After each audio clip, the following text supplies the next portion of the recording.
Well, I've been doing it for 20 years. My dad did it for about 10 years before me. Conservation agriculture. Have you ever done conventional agriculture in this land? Yeah, we did time to time. We tried it. It just didn't work so well, so we went ahead with conservation. What challenges did you face when you do conservation or when you're using conventional agriculture? Conventional costs a lot of fuel. It's a lot of equipment and a lot of fuel. And those are challenges you don't experience now with Yeah, with conservation, it's a lot less fuel, a lot less tracks over the land. What methods of conservation agriculture are you using here? Basically, zero-till.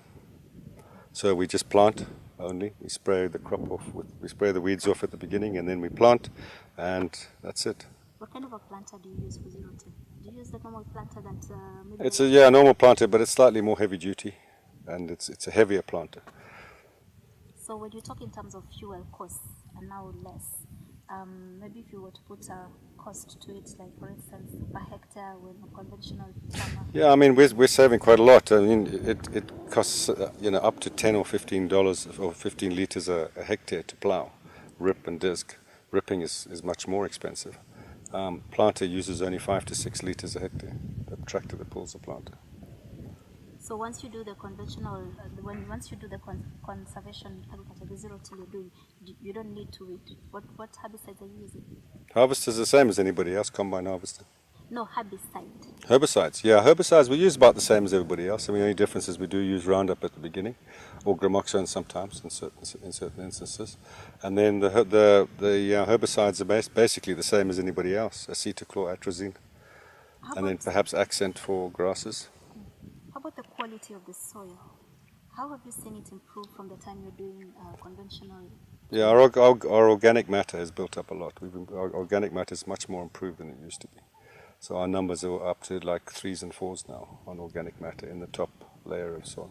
Are you using more fertilizer, less fertilizer? Same as I've always used, and we're just getting more yield.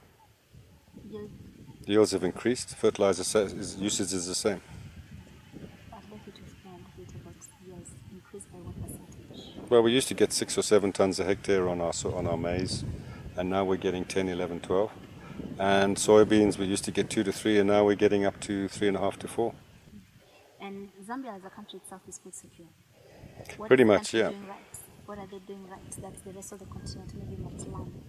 Well, we've got very good rains here, and then the small-scale farmers are producing a lot of food. They're doing a good job. They're getting on with it, and the CF is helping a lot.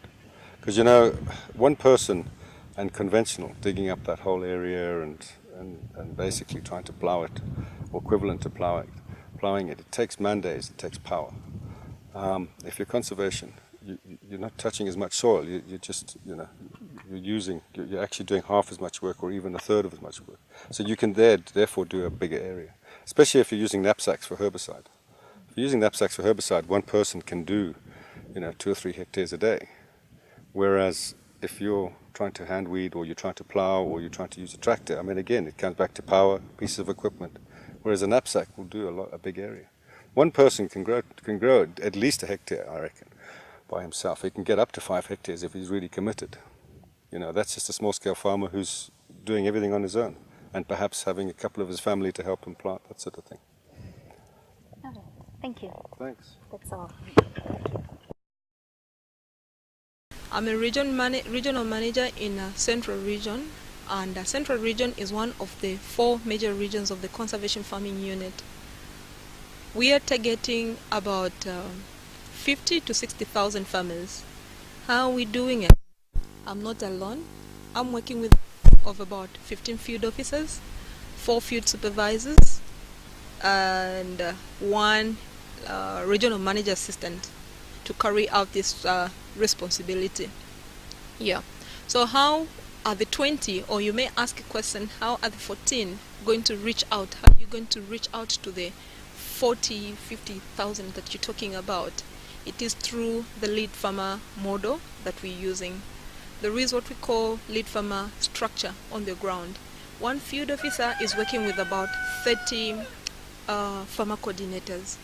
And these 30 farmer coordinators, get a training from the field officer, who is a CFU staff, who is trained by the CFU.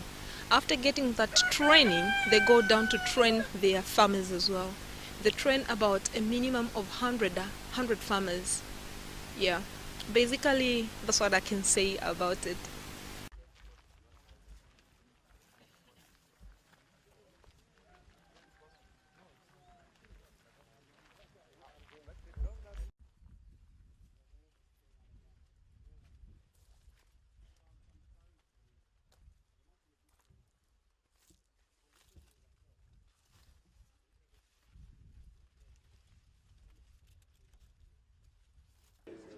I've learned a lot of things in the conference room and in the field visit.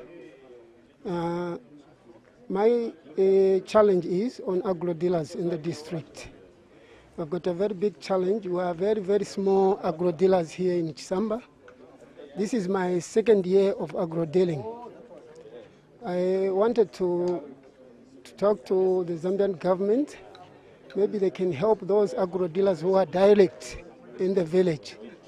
Maybe they can upgrade them, or they can help to find the financial institutions so that they can fund them. The problem is, when we got to order some herbicides, farmers, they came at one point of when the rain starts, they come to buy the herbicides at one point.